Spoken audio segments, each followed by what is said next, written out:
السلام عليكم ورحمة الله وبركاته. أهلا بيكم وتوقعات جديدة لحلقة جديدة من المسلسل التفاحة الممنوعة أو التفاحة الحرام. من الواضح أن ذكاء الدغان هيرجع للمرة التانية.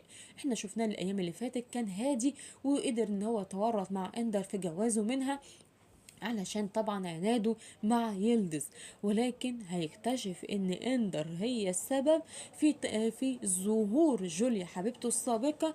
قال لك بس يعني انت بتحاول ان انت تفرقي ما بيني وبين يلدز في وجود واحدة حبيبة سابقة كانت في حياتي، بس ده هي هتيجي على دماغك هتيجي.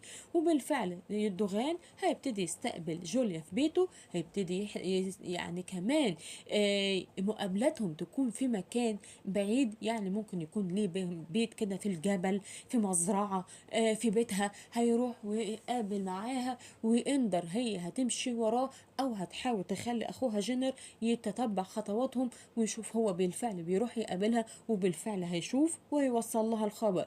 يعني اندر بجد كحالها هتعميها على دماغها، ومن هنا الاخبار هيوصل لها ان في علاقة ما بين دوغان وحبيبته جوليا بالفعل. يعني انت جيتي بقى تجيبي البني ادمه دي عشان تفرق ما بين دوغان ويلدز، جدا دلوقتي بتفرق ما بينك وما بينه، طبعا هتيجي على دماغها، لان من الواضح انه هيعترف لها ان حبيبته السابقه جوليا هيرتبط بيها وان هو في علاقه ما بينهم. ولكن يا اندر انت بقى حابه ان احنا نكمل على هذا النحو، ان انا بخونك وان علاقتي بجوليا هتتحسن اكتر واكتر، وربما كمان ان اطلب منها ان هي تيجي الشركه وتشتغل.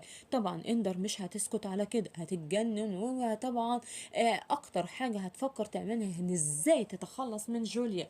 ولكن هل بمساعده يلدز؟ احنا شفناهم ان هم بيحاولوا يتقربوا من البنت ديت علشان يشوفوا معدنها، وهي انسانه شيطانه وخبيثه ولا انسانه طيبه، وممكن بالسهل ان هم يتخلصوا منها. ولكن مش هيتخلصوا منها، ده دوغان هو اللي هيتخلص من اندر، ومن هنا هيقدر يتطلق منها، ومن هنا هيقدر يفهمها ان جوليا دي كانت حبيبتي السابقه ولكن دلوقتي بقت صديقه. يعني معنى كده ان قدرت اكسب، يعني اكسب الحرب ما بيني وما بينك علشان ارجع لمين؟ ليلدز. طبعا هنا اندر هتخسر. ولكن الكارثة الكبرى اللي عرفها دوغان ان سليم الطبيب اللي احنا بنقول عليه الوسيم على علاقة ببنته وعلى علاقة بأمها. يعني طبعا ده هتبقى دمار بالنسبة لكمرو لما تعرف من ابوها ان العلاقة ما بينها وبين سليم لازم تنتهي. هتقول له ازاي وانت عرفت ازاي ان انا على علاقة بيه؟ هيفهمها طبعا ان بعد ما شفتك انت وهو وتراجعت وقعدت وابتديت ابحث عن الولد ده، عرفت ان هو على علاقة بمين؟ على علاقة بأمك، وإنه الاتنين بيتقابلوا في بيت والبيت ده هو بيته. طبعا كومرو مش هتصدق الكلام اللي أبوها هيقوله على سليم، إن هو هيفتكر إن هو بيتفرق ما بينها. قال لها بس أنا ممكن أخليكي تتأكدي. وطبعا المقابلات دي بتكون متكثفة في بعض الأيام. هو بيحاول سليم يخلص من هندان، ولكن هندان ملحقاه في كل مكان.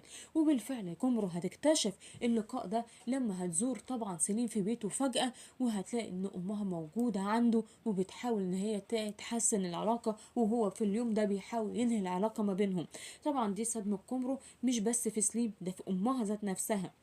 ولكن الأدهى من كده زينب اللي بتحاول تتقرب منه، ولكن هتكتشف الكارثة الكبرى، وهي هتعرف من كلام أمها سليم إن استحالة إن هي تترك إنجيني الإنسان الطيب اللي بيحبها علشان خاطر واحد اتنين بيحوموا حوالين منه. ده كان توقعاتي، أشوفكم على خير وأقول لكم إلى اللقاء.